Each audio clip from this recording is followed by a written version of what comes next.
महाभारत। मैं आपका मित्र बजरंग प्रजापति एक बार पुनः आपके सामने उपस्थित हूं अमर कथा महाभारत का एक और अंक लेकर।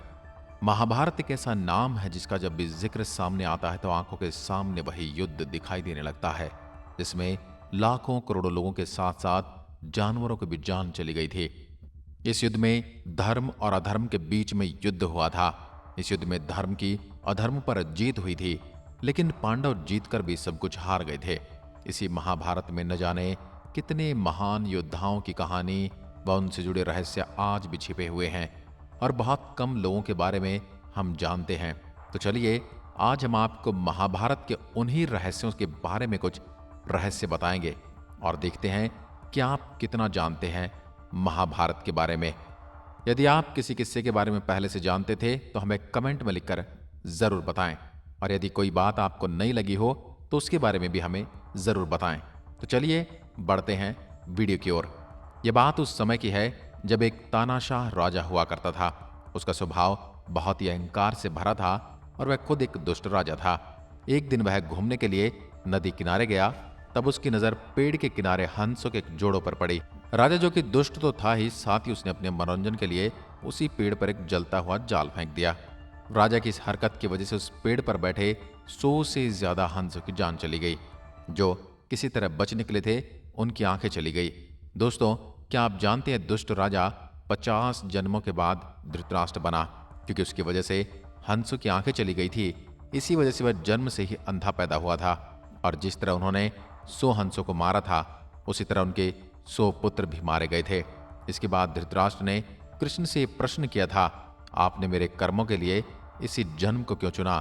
तब भगवान कृष्ण ने कहा, पिछले जन्म में आपके पास खोने के लिए इतना सब नहीं था कि आप पाप को पूरा समाप्त कर सकें। नंबर 2, ये बात आपको मालूम होगी जब दुर्योधन पांडवों का नया महल देखने गया था, तब उसका अपमान द्रौपदी ने किया था। कहते कि द्रौपदी ने दुर्योधन को अंधे का बेटा अंधा तक कह दिया था, जबकि महाभारत ग्रंथ में ऐसी कोई कहानी नहीं बताई गई है। ये केवल टीवी पर ही दिखाया गया है, और इसमें दुर्योधन को सही और द्रौपदी को कसूरवार ठहराने का प्रयास किया गया है। नंबर 3, जब युधिष्ठिर जुए में द्रौपदी को हार गए थे तब दुर्योधन ने दासी को उन्हें लाने के लिए भेजा था। द्रौपदी ने कहा था, दासी पहले जाकर युधिष्ठिर से पूछो उन्होंने दांव में पहले किसे लगाया था। लेकिन दुर्योधन द्रौपदी को सभा में बुलाने पर डटा रहा, और फिर दुशासन ने द्रौपदी को बालों से खींचकर सभा में लाया था। उसके बाद पहले कर्ण और दुशासन ने द्रौपदी का चीरहरण किया था, जबकि दुर्योधन शांत बैठा था। नंबर 4, जब पांडवों को वनवास दिया गया था तब घूमते हुए अर्जुन हरिद्वार पहुंचे थे। यहां पहुंचकर उन्हें नागलोक की राजकुमारी उलूपी मिली थी। उलूपी को देखकर अर्जुन उनकी तरफ आकर्षित हुए और उन्होंने शादी का प्रस्ताव उलूपी के सामने रख दिया। दोनों ने विवाह किया और इनका इरावन नाम का पुत्र हुआ था, जिसकी बलि महाभारत युद्ध से पहले दी गई थी, अनुसंधान के लिए चढ़ाई गई थी। उसमें एक ऐसे नर की बलि देनी थी जिसमें 32 गुण मौजूद हों, और ये गुण केवल 3 लोग कृष्ण, अर्जुन और इरावन में मौजूद थे। इरावन ने अपने टुकड़े करके काली मां को भेंट किए थे, जिसके बाद काली मां ने पांडवों को विजय होने का वरदान देते हुए इरावन को जीवन दान दिया था। बाद में इरावन युद्ध में वीरगति को प्राप्त हुआ था। दक्षिण भारत में लोग आज भी इरावन की पूजा करते हैं।